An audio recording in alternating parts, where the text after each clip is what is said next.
Hey, Chandler Bolt here, and joining me today is Alex Strathdee. Alex is a best-selling author turned digital marketing strategist. He's the founder of AdvancedAmazonAds.com. They've managed, this might even be an old stat, over $4 million in ad spend for over 500 books. He's a host of a popular podcast. Fun fact, we'll ask about this. At 21 years old, got 11 colleges to distribute his books to over 40,000 students across the U.S. So we're going to ask about that and learn about that. Interesting guy. We got a lot to learn. We'll talk about Amazon ads. We'll talk about that strategy. We'll probably talk about some book funnel stuff. A lot to cover. Alex, what's happening? Welcome.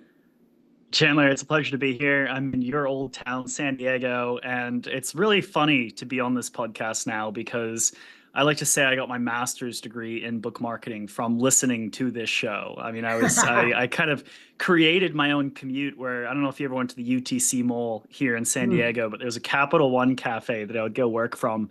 And so I would commute, 30 minutes there, 30 minutes back. And it was always this podcast I was listening to. And it's what taught me, a lot of what I now know. So thank you, Chandler. Oh, wow. That's awesome. Thank you for sharing that. And I see the Arate book in the back and the heroic shirt. Brian, a good friend of mine, and has sent us a ton of business as well. We've helped a lot of people in his community write and publish books. What's the connection? Did you guys run ads for that book, or what's the connection there? Yeah, Brian's actually been a client of ours now for over a year. So he's one of our authors. A lot of these people are authors. I got Michael Watkins of the First 90 Days, Ulrich of the Pricing Roadmap. But actually, if you notice, these are actually all books that I have helped me in my business, and you'll see published by a guy named Chandler Bolt sitting on Hey, that oh my shelf. gosh, that's the blue version too. Holy Yeah, cow. this is an Look old at that. version. That's Yeah, like this is the old school. yeah, it is. I didn't even recognize that. I'm like, I was looking for my book up there. I didn't even see it. That's hilarious. Yep. Yeah, it's the old copy. Nice. Well, hey, how did you get into book stuff? Let's talk that. And then I want to hear this Yeah. strategy early on, the university strategy. Super interesting. Yeah, you got it. So essentially was back at, as a college kid, always entrepreneurial, wanted to do something, provide value some way to some group of people, right? So what did I know at that time? I knew interviewing, good friend of mine for jobs and stuff. I had a good friend of mine, Rashab Kanal, who I think's connected through like a 3 degrees of connection between us.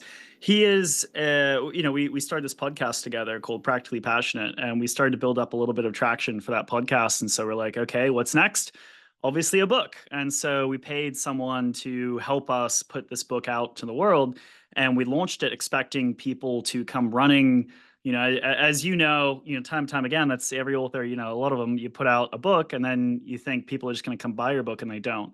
So I had to then, it became a very interesting question to me that has now become the company, which is, Advanced Amazon Ads, which depending on when this episode comes out, we're actually rebranding as Shelf Life in the new year.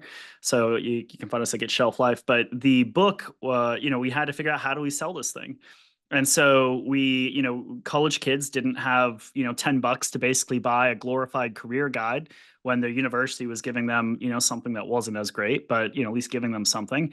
And so we had to ask ourselves, okay, how are we going to sell this book? And so we ran some Amazon ads, and that got obviously some traction. And then we also did grassroots marketing. So I remember sitting in coffee shops weekend after weekend and reached out to every university across the country, all of their career service departments, saying, hey, we've got this. And we did the bestseller launch and all that. And so we could say it was a bestseller. And so then, I used that in the emails to these universities, and that got us about 50 phone calls. And out of those 50 phone calls, 11 universities actually said, hey, yeah, let's send out this book to our students. And so I love grassroots marketing and just getting creative with it. And so I may have missed this. Did they buy the books for their Yeah, students? great. Like, how did that work? Great next question. So the 11 universities that said they were gonna send it out, we had one of them that were willing to pay for it. So that was Kansas State. The College of Business at Kansas State said, yeah, we'll buy 500 copies of your book. And Everyone else said, yeah, we'll distribute it if you send it to us for free. And so what we ended up doing is we sat there and we thought, okay, well, we now have, a distribution of 40,000 students. That's about what the 11 universities added up to. And so we thought, okay, how can we, turn this audience into, a way to monetize the book, or at least, pay for the book. And so we turned around, and in the same way that we made a list for all the colleges, we made a list for companies that would want to get in front of students. Right. So there's, all these companies that want to hire those students. And so we ended up turning the book into a living thing, where we actually sold full page ads in the book for $1,000 a piece to companies like Kohl's, Belk, Elephant Insurance, all taking out $1,000 pages in our book. And that's how we ended up being able to make money off of it. And then actually that's sort of the seed funding for what this company is now. You're kidding. So No. just if I can, I'll repeat this back because just to make sure I understand this. So reach out to a bunch of universities. You got 11 to say yes. 10 of them said, hey, we'll ship it to people if you give us free books. So kind of kick rocks essentially, but but also like, well, we'll pass out free books. But then one, Kansas State said, hey, we're gonna send out we'll buy and send out 500. And so you said, hey, how do we seed fund this distribution? Well, okay, now we've got X thousand college students. So, hey, organizations want to get in front of these X thousand college students. So you said $1,000 per page as kind of like an advert for these big companies. Is that kind of how it worked? Exactly. And so Kansas State had the physical books. All the rest sent out, via their career services site, sent it out a PDF of the book. And in those PDFs, I mean, we were able to even track links, we were able to make it, because it was digital, we made it so that it took the students directly to applications for internships. And so we were able to then provide those metrics back to companies as well. So we were able to the fact that it was digital, we could kind of take advantage of that too. But that was my start into the whole book marketing world. That is cool. What a fun story. And so that makes a lot more sense now. They have a page that is about an internship for their organization, essentially. Nice. Exactly. Yeah. Where did you learn all this, the sales and marketing chops? That's a great question. I think just getting creative. You got a problem to solve, so you gotta get creative about it. I mean, I went to Pamplin Business School, Virginia Tech, go Hokies. I love the work ethic of that they teach us at that school. But I think I was also, I gotta say, I was in Delta Sigma Pi, which was a business fraternity. And I know you were in I forget what the painting. You're in like a painting. Yep. Yeah, the paint. It's just being surrounded by people who are like-minded and thinking in terms of business and creativity and sales. That's, I think, where I got it from. So shout out to DSP for any of those out there who are fellow brothers, I'd say. Nice. Yeah, I've met many people who were in that fraternity. They were all pretty sharp. And hey, I'm going to say go Tigers. We play you guys, Virginia Tech, every now and then. Yeah, doesn't go well for us. Not these days. It used to. Name a ball. So all right, you got this kind of successful swing doing your own book, distributing through universities. At what point did you start getting into Amazon ads? And I guess that'll kind of be a segue to really nerd out on Amazon ad stuff. I'm sure we get a lot of authors who are listening to this, thinking about Amazon ads, trying Amazon ads. Maybe they worked, maybe they didn't work, etc. But what was the foray into Amazon ads?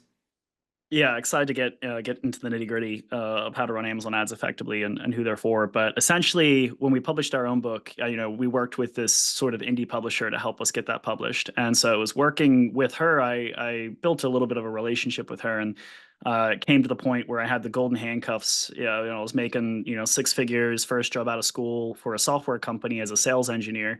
And I hated it. It would have been the rest of my life, and it sounded pretty awful. So I quit that, and luckily had a family member who had free. She worked for American Airlines, and so I got free flights around the world. And I thought, I'm just going to go try stuff while I travel the world. And so then I ended up working part time for this indie publisher. and learned kind of the business a little bit from her. And then I noticed that the part that her clients seemed to have the most trouble with was book marketing and specifically running Amazon ads. And so she would, and that was something she had me just setting up Amazon ads for people. And so I'd set up some Amazon ads, and eventually, I realized I'm like, you set them up, but you got no one managing them. Why don't you just send them to me when you're done, and I'll start managing, their ads. And it started off with just, 4 or 5 authors paying me $50 a month. And now we charge $1,000 a month, and we work with some of the best authors in the world. So it's been quite the journey. That's cool. And so let's gosh, there's a bunch of different ways I could take this. I guess maybe we'll start here. Who should run Amazon ads? Who shouldn't? So if I'm an author, if I'm thinking about Yeah, as a marketing strategy, who does it make sense for? Who does it not make sense for? that's a great starting question. So more and more, I'm trying to push authors into this seeding copies mindset. So I initially learned this from the late Bill Gladstone, who's the literary agent to people like Eckhart Tolle, Jack Canfield, and Maria Kondo. And essentially, his whole thing is, in order to have a commercially successful book, you need to seed 20,000 copies into the wild, right? It's the same with how I learned on your podcast, actually, about who's it, Robert Kiyosaki. He got his book in a car wash, and there was the founder of Amway walked in and ended up buying a copy, and then it became their Bible, right? That's what I mean by seeding copies, right? He was seeding them in a car wash. You need to find ways to seed copies. And the reason why I bring that up first is because I want to first build a framework that Amazon ads builds into, right? So when you seed your copies of your book, right? And people like Rob Fitzpatrick, I think you might have interviewed him on the show too. He has a great book called Write Useful Books. He talks about you only need to seed 1,000 copies into a micro community, right? Now, I think that the truth is the number is somewhere between 1,000 and 20,000. And, if you're a really serious author, you really want this book to do well, then you should set your goal at, 20,000. And if this is just like kind of a side project, you just want to get to the next thing, you can seed, 1,000 copies and move on, right? And so once you have your number, so I think that's where most authors go wrong with marketing, is they don't have their number to begin with of, okay, I'm going to commit to moving this amount of copies into the wild. That's kind of your product test. You're testing your product. You're getting enough copies into the hands of people. I always say mom's purchase doesn't help, right? Like, these are people, you need to get the book into the hands of people whose problem you're actually solving for. So then once you have your number, then you need to break down what are the tools at your disposal to move books, right? There's podcasting, there's speaking at events, there's Amazon ads, there's all these different things that are going to take different levels of time and money to market your book. Amazon ads is one of the few things that will sell your book while you're asleep, but it costs money, right? So let's talk about expectations a little bit, and then that will help us figure out who's right for Amazon ads and who's not. So you have a lot of people. Let's talk about how Amazon ads got to where they are today. So a lot of people joined, started self-publishing back in 2010. People like Nir Eyal, you have all these different authors who self-published and had great success because there was much more demand on the platform than there was supply of books. And so Amazon ads was the same. It was very easy for authors to get ads set up. And there's a lot of people, I won't name names, who created Amazon ad courses that worked for that environment that don't work today. And so there's a lot of misconceptions around Amazon ads. It's a very changed landscape than how it was in 2015 or whatever have you, or even just 5 years ago, when clicks were a lot cheaper than they were today. You had the focus of also what, back then you had just indie authors who were just trying to make money off their books.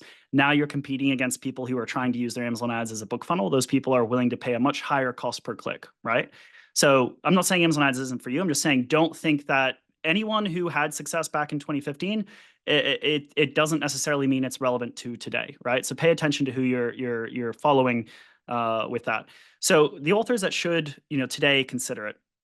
Well, again, that comes down to your budget and how much, if you have more money or you have time, right? If you have a huge budget and you're a very, very busy, busy executive, or just, you're a busy chef or whatever it is, then, and you have more money than time, then Amazon ads, can be one of the ways that you can get books out into the world. But, expect that you're going to be paying a cost per reader, of anywhere from $3 to, $20 to acquire a reader, as opposed to, if you are someone who has a small budget, let's say, you're putting your kids through college, and this is kind of just like a side project you're working on, you don't have much to fund it.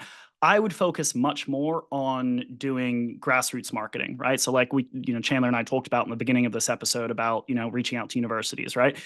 That's going to be much more effective for you, if you have more time than money. So Amazon ads, don't expect, first of all, Amazon ads have changed. Don't expect them to be as cheap as they were. That being said, there are a few books that Amazon, for whatever reason, just loves and takes off. Now, this is maybe 1 in 1,000 books. So like, you can't expect this. I'm sure you've seen this before too. Like, I know you've had Hayden Crabtree of Skip the Flip, right? Amazon ads just love that guy's book, and he's just done wonderful things with it because of it. And so, that's a great episode too to listen to for those of you that looking for other good episodes here. And so Hayden's book, obviously right time, right place, right book for Amazon. There's certain things that we've started to notice that are not Amazon specific, Amazon on the platform details about your book on the platform that impact how well your book does on Amazon. So like Joseph Noyan, let's talk about an example that's worked really, really well recently, which is you might have heard of the author Joseph Noyan of Don't Believe Everything You Think. He actually just worked with a new publishing company and was able to get the New York Times, hit the New York Times list last week. So like major successful book right now, right? Now, Joseph is a self-published author. A year ago or whatever, 6 months before he released that book, Joseph had 0 following. But what I think he did really, really well, and we're starting to test this a lot internally too, is the more you send traffic to Amazon, the more Amazon kind of scratches your back, right? The more that they are going to show your listing organically. So it's almost like, if you are sending traffic from off of Amazon, let's say you're running Facebook ads, let's say you're doing influencer campaigns to Amazon, and then you're running Amazon ads, your listing is going to do a whole lot better because Amazon sees it, and not even just from those conversions, but just due to the increased clicks on your page and the increased viewership on your page. It's a high, think about a website, it's a higher trafficked page on Amazon now. Amazon's going to promote it themselves. And so that's where we're starting to really test this correlation between the two. And so I think modern day, and that's a little bit of a tip for those, if you are starting to run Amazon ads, understand that Amazon ads will never be the thing that seeds, your 20,000 copies. It is one tool in your tool belt. And the more you have these other pieces going, like if you're running Facebook ads, if you're, doing podcasts that are converting and driving traffic to your listing. But that's the thing, you don't even have to be selling books from this additional traffic. Just start by driving traffic to the Amazon platform, and your ads are going to work better than the person who has 0 traffic and that, is trying to run Amazon ads for a somewhat similar book. So that's a little bit more about the nitty gritty, but basically answer the question in fully, who should run Amazon ads? People who have a budget. It's definitely not, a game to be played by someone who's, scraping together pennies to market their book. You need a budget. And then, I think the other part of it too is you need a comprehensive marketing strategy as well. So those are the 2 main things that I think are important for people if they're going to run Amazon ads. Make sure that, you have the budget, and make sure that you do have, it as part of a tool belt, not just one tool. Because otherwise it's like trying to build a house with just a hammer, right? You need the wrench, you need the screwdriver, you need all the other tools too. Yep, love it. That's great. And, I love this quote from Perry Marshall. He talks about how, well, I guess I'll back up. A lot of people, I think the common misconception is, hey, I'm just going to set up some Amazon ads, works great for other people, and it's going to be successful right out of the gate. And Perry Marshall talks about how your first $1,000 on any ad platform is just paying tuition to learn. And a lot of ads and a lot of marketing in general is, let me try 10 things and hope that 3 of them work, and then try 10 more and hope that 3 of them work. And you bat 300 in baseball, you're in the Hall of Fame. Kind of very similar in marketing. But Yeah. you got to try a lot before you find something that's successful, including a lot of different ad variations, copy, et cetera, right? So first $1,000 is tuition to learn that platform, especially, or just learn more about ads. I guess so. A 2-part question: A, have you seen that to be true?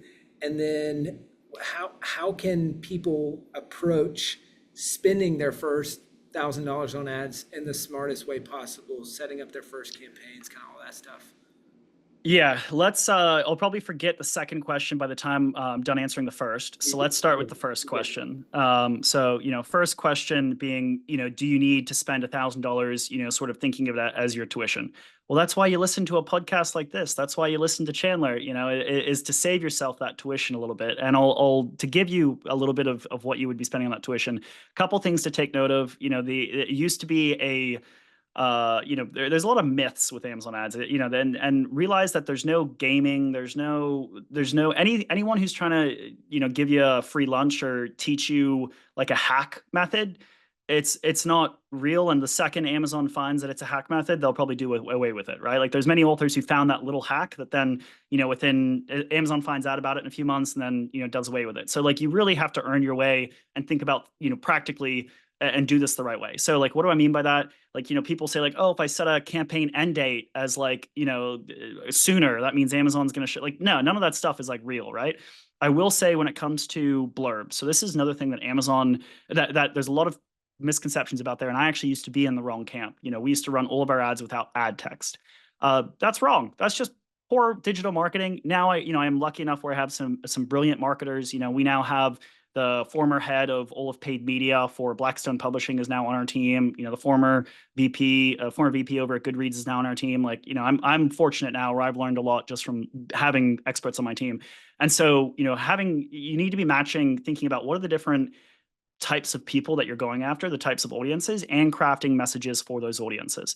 So ad text does matter. That's one thing that I'll mention.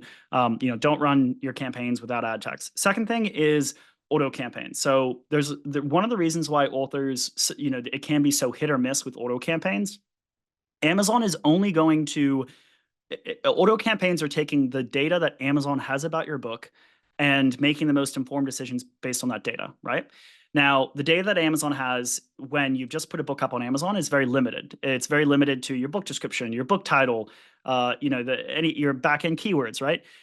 What's more important for Amazon is actually reader profiles. And so in order to have reader profiles, you need people who have purchased your book, right? So Amazon is looking at who has purchased your book and then building up a reader profile based on that data that it has about your ideal readers. And then that's who it's running those ads to. And so people spend so much time on, the metadata when a lot of it is actually like, who is buying your book? That's who Amazon's looking at when deciding on who to show your book to. And a big part of that is reviews. So, you and I know, I've heard you talk about some other platforms as well. And Chandler, and when it comes to reviews, if you have the wrong people reviewing your book, like let's say I have a business book and I have a bunch of fiction readers, buying and reviewing my book, you are telling Amazon that your book is for fiction readers. And so, that's like, I hate to say it, but like platforms like Pubby, right? Like Pubby, especially if you're a nonfiction author, if you're running Pubby and you have most of those are fiction readers buying and reviewing your book, you're going to be telling Amazon your book is for the wrong people. So it's so important when your book is early on in Amazon to make sure that you are driving the right people to your book. It's the same, it goes back to my saying, mom's purchase doesn't help. If your mom loves to read steamy romance, then like she is not going to be the person to buy your business book. You want to make sure you have the right people buying your book. It's going to take you a lot further with your Amazon ads. So that's two pieces of tuition that hopefully will extend you there is, definitely have ad text. Think about the people you're targeting. Don't just launch 1,000 campaigns. And then the second thing is, making sure you have the right readers before you set up your ads. I say, if you don't have somewhere between 1,000, at least 1,000 people who have purchased your book, unless you're like in a really hot market, and don't get me wrong, there are still markets on Amazon that have way more demand than supply. But, unless you're in one of those markets, you need to realize that you're going to need to teach the Amazon algorithms who your ideal readers are. So I know I monologue a lot, Chandler, so feel free to stop me at any point. No, it's great. It's great. It's a big takeaway. Stay away from mom's steamy romance. I'm glad that's what stuck out to you. No, I'm kidding. So many great tips there. So it feels like a little bit of I would imagine if I'm listening to this right now, a little bit of a catch-22. It's, okay, I need readers so that Amazon knows who to target. Right. But I need ads to get readers. So what would, obviously, I mean, you can still spend money on ads. It's just, I think to your point, they're just going to be less efficient. So is there any way to maximize kind of your bang for your buck early on at times? Anything else that you think through? I want to go like this is my last question on beginner stuff. Then I want to really talk intermediate, advanced? Like, how do we scale all that stuff? Yeah, absolutely. And I mean, this goes back to why it's so important. It is. It's a catch-22, right? I mean, that's like one of the hardest things to learn as an author is just that there's no such thing as a free lunch. The lady who I paid to help us launch our book, I paid to do a $4,000, Amazon bestseller package, right? And if you use that label in the right way, like how I used it to get in front of these universities, then don't get me wrong, it can prove its value. But a lot of people sign up for those packages thinking that their book, that means that they're going to have thousands of adoring fans. That's oftentimes not what it leads to.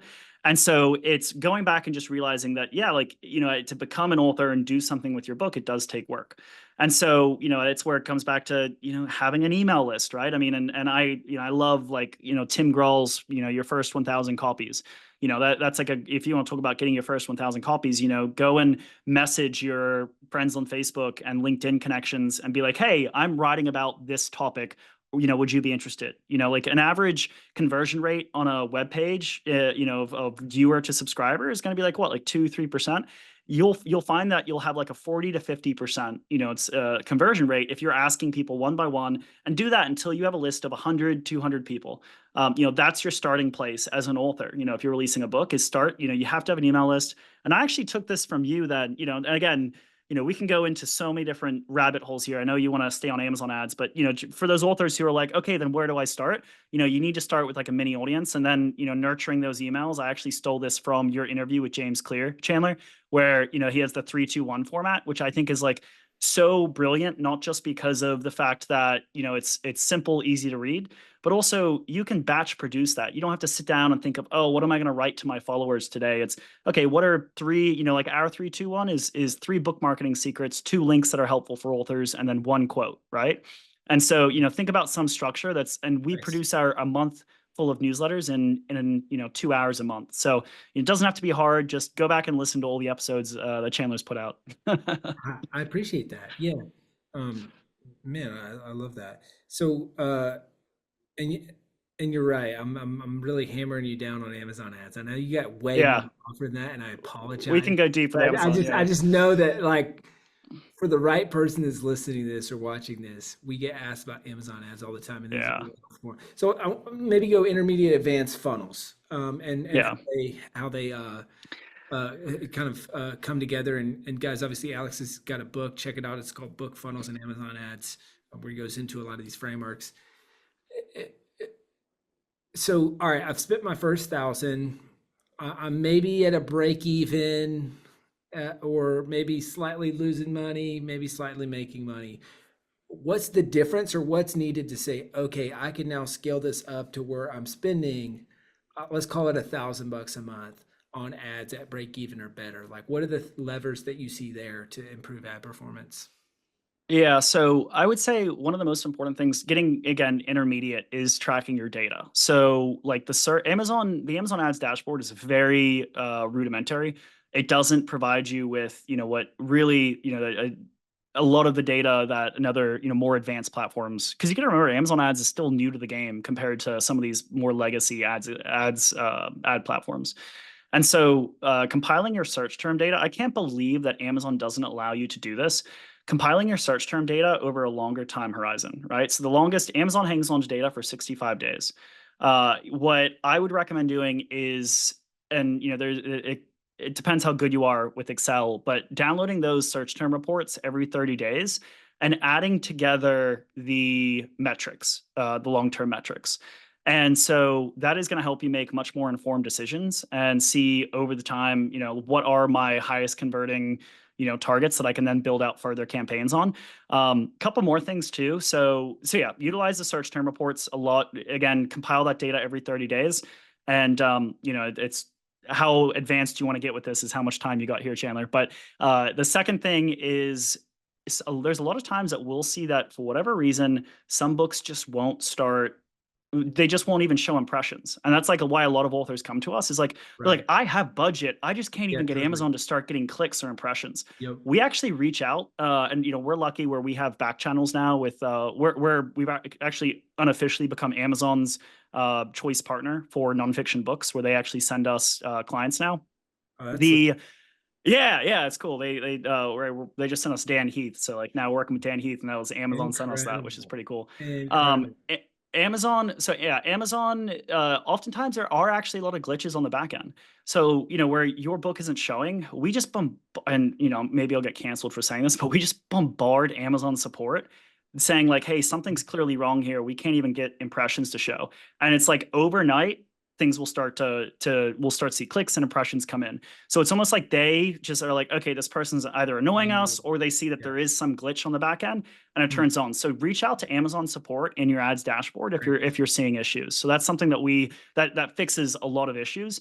Also keep in mind that if you're one of the key components that I find Amazon, this is going back to first of all what the issue is. People will bid as much as like $10 on a bid and not get clicked. And people are like, I don't understand, why is that? I thought it's like a second tier auction system, right? Mhm. There's a lot more going into Amazon's decision of when to show an ad at a given time, which is, like how much Amazon actually thinks that book can convert. And what's different is that, where Facebook, which, you have, it's more about traffic, Amazon is looking for book sales, and Amazon actually makes money when books sell, not just when people click on ads, right? And so that's part of what's going into that equation. We found that even changing your book pricing so that Amazon can make more, so raising your prices can actually help your Interesting. book do better. Again, these are all just levers to pull. I'm not saying one of these is going to be the given, the thing, the golden nugget for you. I'm just saying you have to keep, it's one big science experiment, right? So Hmm. like, with a book and we actually found there was a something we ran with a book, one of our authors, where Amazon will discount your book for you. If Amazon gives you a discount on your book, that's like push really hard on your book because you're printing money, right? Like they will discount your book and still pay you based on your royalty if you haven't discounted the book anywhere else. And so we even tested this, and I undid it very quickly because you never want to bite the hand that feeds you. But this lady's book was selling at 19.99, and it was discounted down to like 12, 35. And so we were like, okay, I wonder what happens if we price the book at like, $100. And so we literally raised the print book to $100 just for like a short-term test. And Amazon was paying more in royalties than they were in, because of the discount. They kept the book discounted. And so like I saw that and immediately we changed it because I was like, okay, this is, if there's one way to get your account banned, and I would Yeah. highly recommend not doing that for anyone. Yeah. Maybe I'll even get in trouble for saying this, but like a whole point of this is to say that there are glitches on Amazon and Amazon's ends, right? On Amazon's end, it's not a perfect platform, but I do see that that's an extreme example, but I do find that even if Amazon's not discounting, let's say you raise your book to from 19.95 to like 24.95, your ads might show a little more because Amazon now has a bigger pie, a bigger pie. They get to make money off of your book versus, it depends on the competitor landscape and what the people bidding against you are is. But playing with your pricing and raising your prices can actually help your ads do better because Amazon, again, has more to gain from your books. So those are a couple big highlights that I'd say. Getting into more of the intermediate stuff. Again, I think that going back to the fundamental of just what audiences are working for you right now, and then building up from there.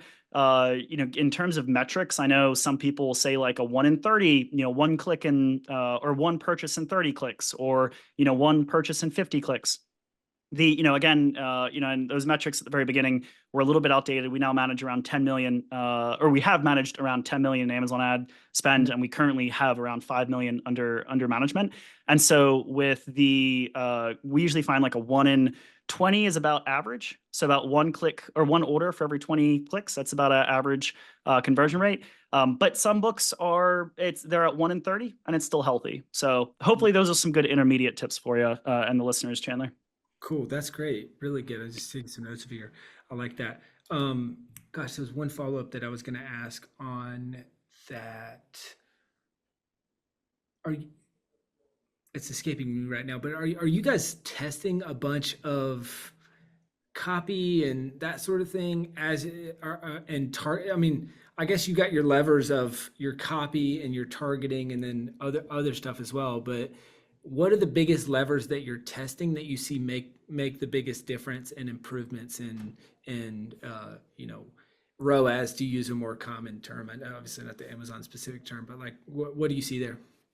Yeah, you're off to a good start with the book description. Obviously, book description is really important. We found, we tracked, and I say we, I got to give a shout out to my team member, Laura Russum, who was our chief marketing scientist. She looked, and Atomic Habits changed their book description like 8 times so far this year, if not more. I could be even misquoting that. So yes, updated book descriptions. Amazon just seems to like freshness to your page, right? So they like to see that there's activity on the page, that it's you're changing things, and then Amazon's constantly changing things. Because if everything stays the same and your impressions have gone down, that is Amazon saying, hey, we've tried your book, it's not working, right? So you need to keep things fresh. You be trying other things, or else Amazon kind of just like shadow bans you because they see like nothing's converting, right? So yes, keep your book description updated. And then other things I'd say, I mean, yeah, you can't be tied to your book cover. If you have a really, really low click-through rate, then obviously, and I say low, anything below like we have some books that are as low as a 0.1, and as long as their conversion rate's high, it's not a problem. So even if your click-through rate is low, like 0.1, that, and you're converting, it's not a problem. If it starts to get lower than that, that's when I start to look at like how many reviews do you have, how many, like how's your book cover, and start to look at things like that. But yeah, I mean, like I said, James Clear updated his book description, the Amazon listing page like 8-10 times this past year. So definitely you want to keep that fresh. Nice. That's good. I like that. I'll ask, we're almost out of time. I'll say advanced. Anything above that, like, okay, now we're spending 5-10 grand a month. Or actually, what's the most money you're spending on a book? You don't have to tell me the book, but what's the Yeah. most money you're spending on a single book a month in ads? And is there anything Yeah. you're doing differently or have to do differently at scale so you don't just see huge erosions in ROAS? Yeah, so we actually have seen that this is, we have the most spending nonfiction book on all of Amazon. We've checked with Amazon, and so it is, I believe that we got up to the highest month was like $45,000. So of this one author that we were spending for. So $45,000 Amazon ad spend 1 month. And when you start getting to that level, you're starting to be more strategic about trying to build up your organic, you're targeting, you're being strategic about building up cross relevance with other books. So again, going back to teaching the Amazon algorithms who your audience is, if 1,000 people who have read, let's say my book is, Money Book, Rich Dad Poor Dad, or let's say, my book is a money book and Rich Dad Poor Dad's a book out there, like I want as many of his readers to have read my book as possible. So then you get more into how can I get as many of his readers to buy my books that Amazon then sees, oh, these books are related, and then shows them organically in places like frequently bought together, right? Which is, one of the few organic placements that you get on Amazon, right? And so then it's more so influencing the Amazon algorithms at a larger scale. And that's where our team is now testing, beyond just, what can we do outside of the Amazon ads that influences the Amazon ads? I'd say that's the advanced level, is when you're starting to weave your marketing activities together so that you have a comprehensive strategy that then propels your Amazon ads. Cool. I like that. Yeah. And so, Yeah. speaking of outside of Amazon, and I hate to throw you kind of a big hand grenade right at the Sure. end, but let's talk like how do book funnels play in with all this, and how do you use that in tandem with Amazon ads Yeah. running to really juice returns for authors that you're working with? Yeah, and this is where it's good to test your cost per reader that you're getting, or cost per lead, because obviously the difference between a book funnel on Amazon versus one that you're running, like on your website or Facebook or whatever, is that you don't get the data, right? When you're running, Amazon doesn't want to give you who the reader is. We find that there's some of our authors have as high as a 30% conversion rate. We track data that comes just specifically from purchasers of the book on Amazon, and we can see, okay, 10 people bought their book this month, and 3 of them turned into subscribers. Really, we find that having a page in the very beginning of the book, conversion page, and actually, part of this I even heard, with your help, was audiobooks and free. Yeah, audiobooks and what was the other one? Oh, free complimentary courses. We find are the other thing that really works quite well. We have one of our authors, Ed Rush. He's the author of 2 books, 21 Day Miracle and God Talks. His book converts at about 20 or 30%, the 21 Day Miracle, like really, really well. And so, we have our authors, honestly, when they come to us and ask us, like, how can I have a better conversion in the book? That's kind of our shining light. We have them replicate something like that, which is not too complicated. It's just, we find that anything where the author is giving a reader like a little extra bit of time is something, in the form of like a course, like walking them through the book. We find that to be really, really helpful. And then specific, really thoughtful tools throughout the book, right? If you're just saying like, come get my, PDF, each chapter, like, no, like, okay, for example, we have our new book, which is, if you've heard, here, obviously I could go on for 10 hours about all things book marketing, not just Amazon ads.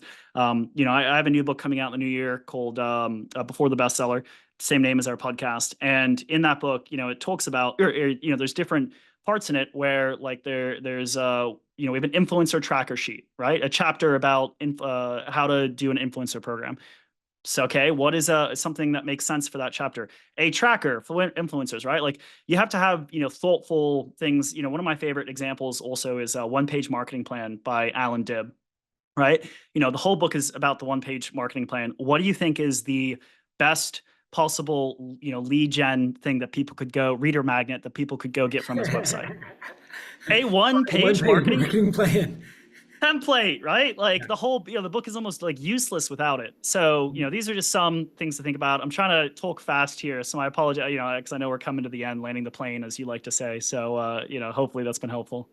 That's good. Wow, even using my catchphrases against me. So let's land the plane. This is awesome. Alex, where can people go to find out more about you, your company, working with you guys, where, the new book you got coming up, whatever's the best place to send people? Absolutely. Assuming this podcast comes out early February, then Get Shelf Life is the best place to go to hear more about us. And then check out the book, which is Before the Bestseller, on Amazon. All right. Love it. Alex, really, really helpful episode. I appreciate you. Dude, it's so cool to be here. Like I've literally listened to your voice for hundreds of hours. So it is, it's cool to actually be having a two-way conversation for once. Circle. Full circle. I love it.